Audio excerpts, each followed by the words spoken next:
Bienvenue sur Bulle de Bonheur, le podcast pour prendre le temps d'être heureux. Nous sommes Raphaël et Alban, chercheuses inconditionnelles de Bulle de Bonheur. Ce podcast est propulsé par les Jeux 2 minutes et publié tous les jeudis.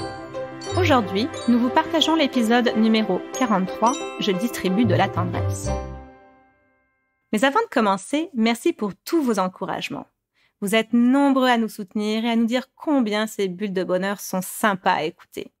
Merci également à tous ceux qui se sont inscrits à notre page Instagram. Et pour les autres, courez vous abonner à notre page Instagram bulle.debonheur. Oh là là, mais qu'est-ce que ça me chicote! Question tendresse, je suis une personne plutôt démonstrative aujourd'hui, alors qu'avant, c'était plus difficile. J'ai appris au fil des années à donner comme à recevoir de la tendresse et aujourd'hui, impossible de m'en passer. J'ai également remarqué que certains enfants sont très câlins et d'autres beaucoup moins.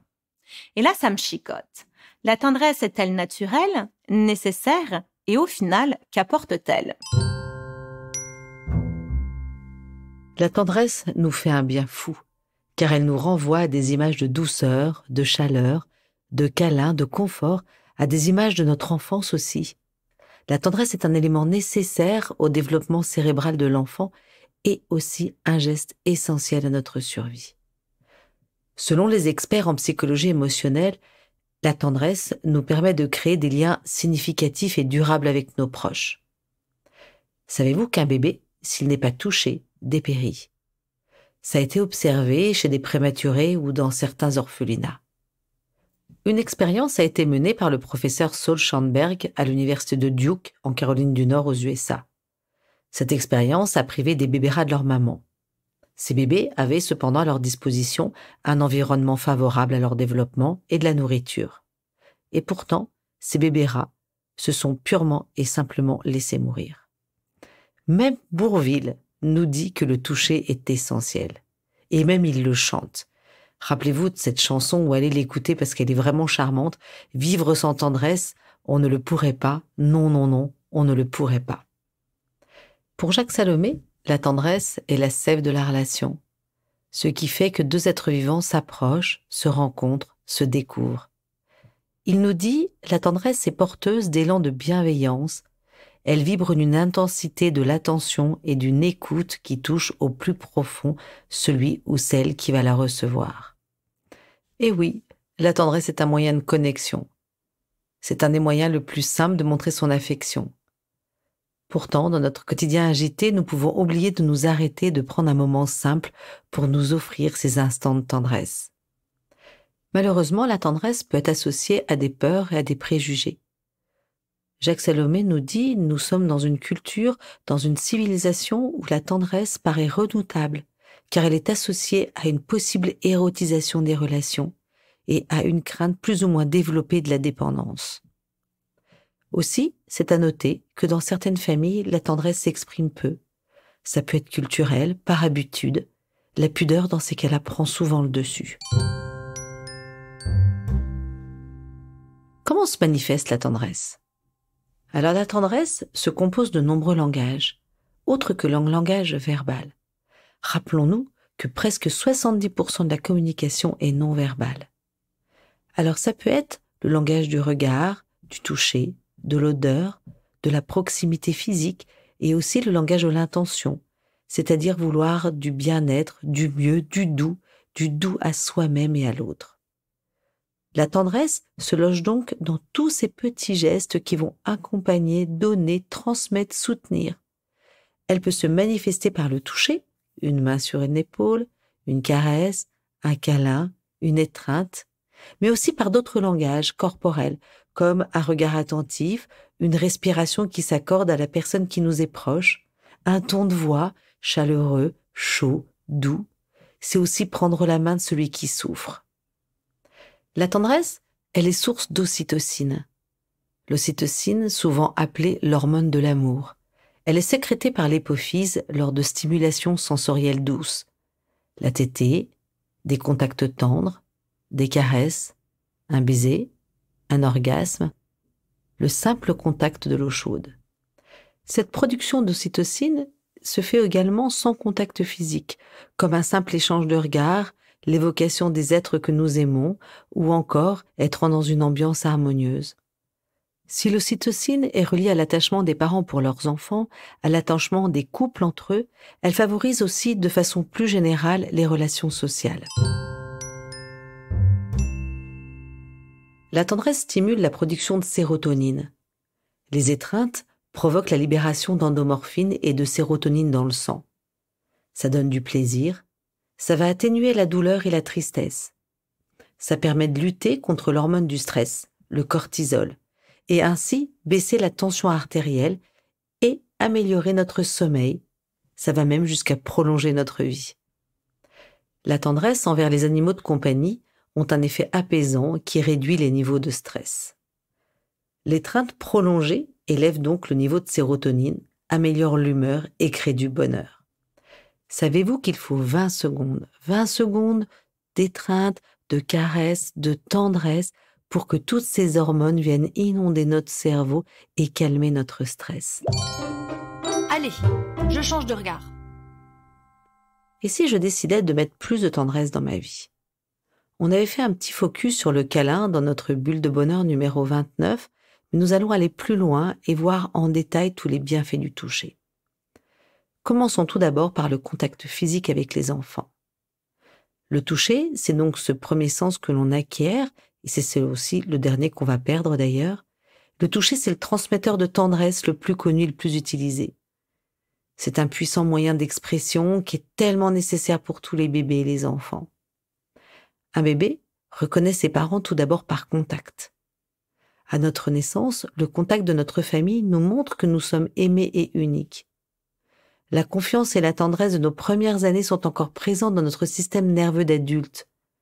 Et les câlins que nous avons reçus de notre père et de notre mère restent imprimés au niveau cellulaire. J'en parle beaucoup quand je fais mes conférences sur l'affectivité et la sexualité, et je dis beaucoup aux parents, pensez à développer la carte du tendre de votre enfant. Plus vous allez câliner votre enfant, plus vous allez le caresser pendant sa petite enfance, et plus il aura de facilité à distribuer de la tendresse plus tard. Les services de néonatologie ont bien compris la nécessité des caresses. La tendresse a vraiment ses lettres de noblesse. Les parents sont invités à caresser leurs nourrissons. Des bénévoles même viennent aussi câliner les enfants. Ces bébés, coupés de ce pot à pot avec leur mère, ont en effet besoin d'être câlinés, cajolés, embrassés, caressés. En effet, dès leur naissance, les bébés comprennent d'ailleurs la signification du toucher. Parce que la peau est parmi les organes des sens celui qui se développe le plus vite, qui occupe le plus de place et qui a le plus besoin d'être satisfait. La neuroscience a pu démontrer le rôle fondamental de la tendresse sur le développement cérébral de l'enfant. En effet, les circuits biochimiques du cerveau supérieur commencent à se développer pendant nos 3 premières années de vie. Ces circuits se développent en fonction de nos expériences et notamment des soins et de l'affection que nous avons reçus de la part des adultes qui comptaient dans notre vie. Il est donc essentiel de maintenir un contact visuel avec un bébé, de lui sourire, de jouer avec lui, de le tenir dans ses bras, de le caresser, de lui procurer un sentiment de plaisir et de sécurité. Ce contact ne doit pas se faire 24 heures sur 24, bien entendu, mais quand vous le faites, faites-le pleinement et faites-le sans regarder votre écran de téléphone, par exemple. Vital pour les enfants, ce contact est également très important pour les couples.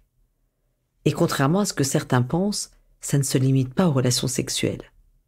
Sourire, se prendre la main, se regarder dans les yeux, s'embrasser, se caresser, se faire un baiser, se toucher l'épaule. Tous ces petits gestes sont parfois bien plus puissants que des mots. Ainsi, la manifestation de notre affection à notre partenaire est un des piliers fondateurs du couple. Et cette exploration du corps, elle est sans fin. Il y a quasi 2 mètres carrés à explorer. La tendresse est une manière de se dire « je t'aime », ça permet de se sentir en sécurité, ça permet de remplir son réservoir affectif. Je vois aujourd'hui trop de couples qui me disent négliger la tendresse, soit parce qu'ils n'ont pas le temps, ou alors simplement peur que la tendresse les conduise forcément à une relation sexuelle. Notre corps est plein de trésors cachés. Nous avons tous des zones de préférence pour être caressés. Certaines zones du corps délivrent plus de plaisir que d'autres. Vous pouvez ainsi apprécier qu'on vous prenne la main et vous détester qu'on vous touche l'épaule. Certains vont adorer s'attarder sur la plante des pieds ou le creux des reins et détester être touchés à l'avant-bras. À vous donc de découvrir quels sont les endroits cachés qui font vibrer votre chéri. Et si vous ne les trouvez pas, surtout, demandez-le lui. Exprimer son amour à travers les contacts physiques est d'ailleurs tellement important que Gary Chapman l'a identifié comme un de nos langages d'amour. Après 20 ans d'expérience en tant que conseiller conjugal, l'Américain Gary Chapman a en effet mis en relief 5 langages que nous utilisons pour communiquer notre amour. Il y a donc les services rendus, les paroles valorisantes, les moments de qualité, les cadeaux et celui qui nous rassemble aujourd'hui, le toucher. Entre personnes, entre membres d'une famille, entre amis, le toucher est aussi un moyen de communication très puissant. Nous avons tous en tête des amis, des frères, des sœurs qui s'enlacent pour célébrer des retrouvailles, qui fêtent la joie de se revoir. Nous pouvons aussi nous rappeler d'avoir vu des personnes que nous aimions se pleurer dans les bras. C'est aussi une manifestation de tendresse. C'est un moyen de se soutenir, une manière d'exprimer sa compassion. Je parlerai aussi de l'importance du toucher quand les mots ne sont plus là. Pour certaines personnes âgées, pour des personnes qui sont porteuses de handicap ou avec des malades. Alors, quels sont les bienfaits de la tendresse ? De l'orgasme au regard, de l'étreinte prolongée à un petit geste quotidien, du massage à une attention particulière, la gamme est large et je suis certaine que chacun d'entre vous trouverez certainement ce qui vous convient et ce qui convient à la personne avec laquelle vous souhaitez nourrir cette tendresse. La tendresse, comme on l'a vu, elle stimule l'ocytocine, elle fait baisser le cortisol, elle soutient le système immunitaire, elle guérit la dépression, elle réduit le stress et elle améliore le sommeil. La tendresse, c'est revigorant, rajeunissant et c'est sans effet secondaire. C'est naturel et organique, c'est absolument pas polluant, c'est sans pesticides ni conservateurs, ni aucun ingrédient artificiel. Il n'y a pas de pile à remplacer. C'est une faible consommation d'énergie pour un rendement énergétique très élevé. C'est une grande source de valeur et c'est non imposable. Alors vraiment, la tendresse, elle est à consommer sans modération. Et hop, je me lance. Cette semaine, je retiens 1. La tendresse est le ciment des relations. 2. De la naissance à la mort, la tendresse joue un rôle essentiel pour le développement, le bien-être et les relations. 3. Je peux la manifester de multiples manières. Contact physique, allant d'une légère caresse à l'étreinte endiablée, ou autres contacts comme les yeux ou la voix. À vous de jouer, chers auditeurs.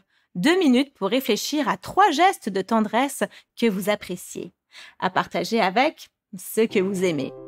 Et consommez sans modération et savourez. Avec Bulle de Bonheur, prenez le temps d'être heureux. Merci pour votre écoute. Si vous avez aimé, dites-le nous avec 5 étoiles. Laissez vos commentaires et envoyez des bulles de bonheur à vos amis en partageant ce podcast. Inscrivez-vous à la newsletter en allant sur notre site jeudesminutes.com, GUX, 2 en chiffres, minutes avec un S, pour être notifié des prochains épisodes. Bulle de Bonheur est propulsé par les jeux 2 minutes, 52 cartes pour prendre le temps d'être heureux.